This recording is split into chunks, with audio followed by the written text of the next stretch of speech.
For the past month, we weren't officially living together yet, but I spent most nights at his place, 4 or 5 evenings a week without fail. We'd been having serious talks about me moving in permanently, and it felt like that step was just around the corner. Things seemed stable, as if we'd finally found a rhythm I could count on. At least, that's what I believed. Then, in one night, everything collapsed. It was around 2 in the morning, and I was fast asleep in his bed when my phone buzzed. I didn't notice a thing, but he was still awake and saw the screen light up. The message was from someone I work with. From there, he began scrolling through my phone. Most of my exchanges with that coworker were long gone. I'd been careful about that, but a few remained, enough to raise his suspicions. He shook me awake, holding my phone, and asked, "What's this?" Still groggy and disoriented, I brushed it off, saying it was nothing more than casual work banter.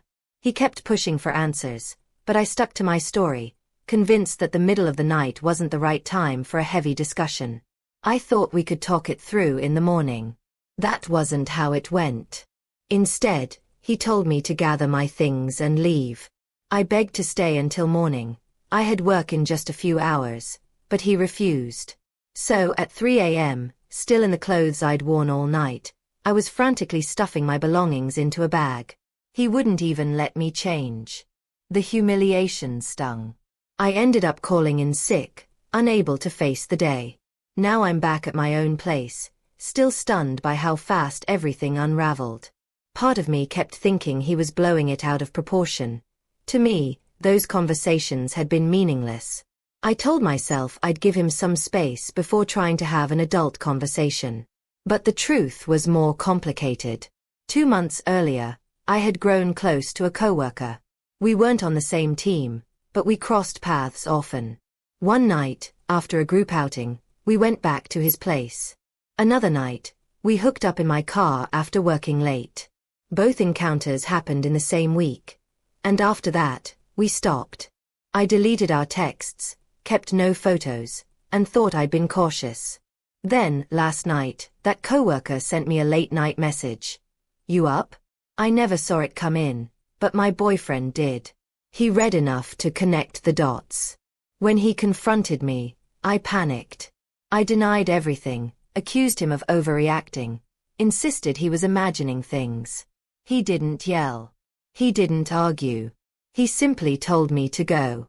So I left, heartbroken, carrying only what I could grab, still wearing the same clothes from earlier. Later, I sent him a message apologizing and asking if we could talk. He read it but didn't respond. A day passed in crushing silence. I blocked the coworker, told him whatever we had was over, and stopped speaking to him entirely. Even seeing him at work now feels unbearable. Sometimes I think about quitting just so I won't be anywhere near him. My boyfriend and I had been serious. He'd hinted at living together and even joked about rings. I thought it was just playful talk, but now I wonder if he'd actually been planning something real. Maybe he'd even bought a ring. I'll never know. This morning, I woke to a message from him, screenshots and the words, "Am I still hallucinating?" And then I realized he'd blocked me. Somewhere along the way, he'd reached out to the coworker, who apparently told him everything. The truth about what happened, when and where it happened, even cruel things I'd said about feeling trapped in my relationship, about just going through the motions until life felt more balanced. The coworker gave details. Photos. And yes, some of those words sounded exactly like me in moments I'd rather forget. I kept hoping for a window to explain myself, to at least talk once the shock had passed. Not to magically fix things, but to have a real conversation. This time, though, it feels final. This isn't a break. It's a wall. Now all I can think about is what's gone, the late-night talks, the shared plans, the idea of a future we might have had. It's a strange kind of grief, mourning something that lived partly in my imagination and partly in reality.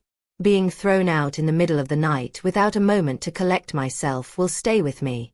People might say I deserved it, and maybe they're right. But knowing that doesn't make it hurt less. I cared about that relationship. I was still invested.